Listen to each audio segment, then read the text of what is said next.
They tell me that there's a few minutes for questions if anybody wishes to ask them, and there are some microphones scattered around, so if you get to one, just go ahead and speak up since I can't quite see all of them. If there are questions, that is.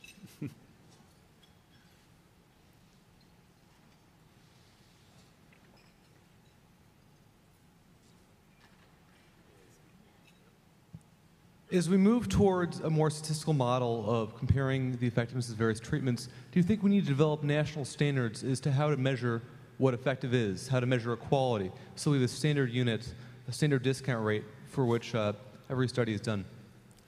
I would be shocked if we managed to have standard rates of anything in this field. I imagine it would be something more like an evolution. I hate to stick to the idea of baseball, but they've been fighting over things like whether the batting average or errors are appropriate ways to measure baseball at all, and half of the stats you read in box scores, although they've been standard in the way newspapers report it, are known to be completely outdated in a terrible way to measure how good or bad a team is, how likely they are to succeed by the end of the year. And in a similar way, I think what we will find is that the generation of new knowledge from looking at the patterns in the data, the invisible things that people can't see just looking day to day, will turn up new measures of what it would mean to be successful for someone coming out of a surgical operation, or new measures of what it might mean to have value in a community's healthcare system. And we're going to struggle for those measures for a while.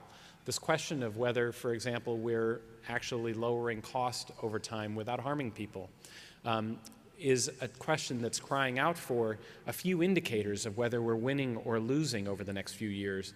Our data goes back, our most recent Medicare data is 4 years old. I've compared it to driving a car with a speedometer that only tells you how fast you were going 4 years ago. We need better metrics, more quickly reported and in a timely way for the people who we want to use them to have access to them. And so we're going to have lots and lots of these metrics suddenly spilling out, by the thousands. And that's good. We will be frustrated by it. We will say, this metric is better than that metric. And we will have studies to prove whether you're right or wrong, too. And we'll fight about those studies. But that's the more likely way than having a committee that tries to get a handle on what the best way to measure an incredibly complex endeavor is. We will evolve and change those measures with time.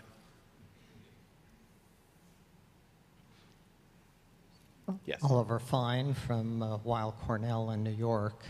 What's so wonderful about your checklist is its absolute simplicity, as well as the fact that it's been derived from scientific methods. In looking at health system reform and the world, so to speak, a single-payer national health insurance system has that kind of simplicity. And I was curious about your sense of the value of that as a model for where we should be going beyond the present PPACA reform that has occurred. Well, one of the interesting things is that simplicity is one of the values to embrace. It helps. It helped make this a transmissible and scalable kind of intervention that people could understand it.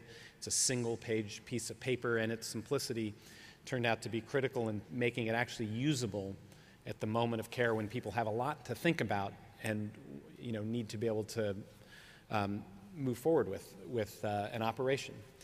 But that said, the number of other factors that come into there, the value of innovation, the value of being able to sometimes proceed in non-standard ways, is a constant tension.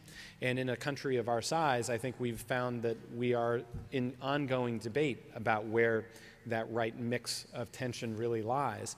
The most fascinating thing to me is that whether it's a Medicare system that is provided to all Americans or a range of private insurers, neither one has managed to be convincingly improving either the quality of care or the costs in recent years. Numbers during the 1990s suggested that the private markets were leading the way with controlling costs, and then some numbers both before and after that period suggested that Medicare, had a 1% less growth rate in costs and more equity and so on. But the truth of the matter is that they're both are part of what's bankrupting our system of healthcare. And the test of the next 4 or 5 years are, who are the entities that are actually providing value? Is there benefit and innovation that's coming from either national insurers or community level healthcare plans? Or is the benefit coming from what Medicare is starting to drive and do in the way of innovation? There's no question that the landing of the bomb of health reform has driven an enormous sudden change in kind of innovative spirit and desire to be willing to relook at everything from how we pay doctors and hospitals to how we organize for better quality. And so there's a fascinating process coming out of this, and I think in many ways it'll be a test of the question of whether insurers add value in our national system or not. And that will be one of the questions that the insurers will have to be able to defend and answer over the next 3 to 5 years, and it's not by any means clear that the answer will be to their benefit. I can't One help- last one, I'm afraid to say, I hear. I've noticed that nobody has mentioned a domain in which you've also had a lot of impact, and that is namely the New Yorker articles that you authored. And while that was journalism and not qualitative research, I have to say that it has inspired many of us, and I think really underlines the value of being able to tell the story behind the numbers. So I was wondering if you might contrast for us your experiences of trying to have impact on the health system with these two rather different methodologies. Yeah, it's been an interesting thing to defend as I go up for my tenure reviews. That I don't have quite as many peer-reviewed articles in this column, and but what has been interesting to me is I think we've kind of lost the art of the case study in medicine, and I would argue in public health as well. A century ago, you could, as someone who is practicing at the front line, get an enormous amount out of the detailed observation of case studies that helped you prove or disprove certain hypotheses. The observation of a patient who had certain behavior after a head injury told you that the brain was organized in particular ways, and one entire theory and line of treating people could be just knocked off the table. And a lot of what I do in the New Yorker is, I rarely start with a case that I say, wow, this is a really vivid case, I'm going to write about this. It's much more often that I start with an idea that helps me, that says, here's how I think I might understand the world. I'm working on a piece right now about end-of-life care, because we keep talking about the 25% of Medicare costs that go in the last year of life, and I really have no clue what we could possibly do about it. There are certain hypotheses, and so I test them against individual cases.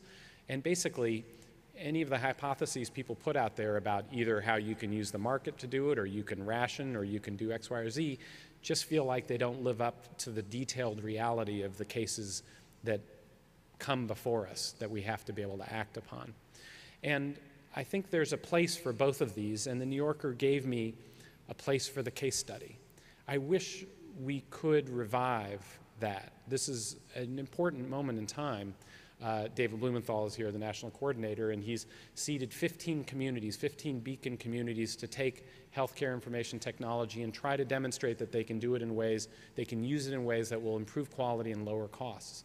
Some of the most important findings are not going to come out of a randomized trial of using a particular software program, but instead out of the detailed understanding of what did Tulsa, Oklahoma try to do, and how did they grapple with the knowledge of what we had, and how far did they get over the next couple of years. I wish that we, as a group of researchers, could believe that that is worth our investment of time and really doing carefully and as objectively as we can, knowing we all have biases and so on. But that's the way we approach our science, of looking at the data as well. And the story you're trying to tell is to move between the data and the story. It's to see in the data the micro, and to see in the micro the macro. And I've been lucky that way. I've gotten permission to move back and forth between them. But more of us, I think, deserve that permission. Thank you.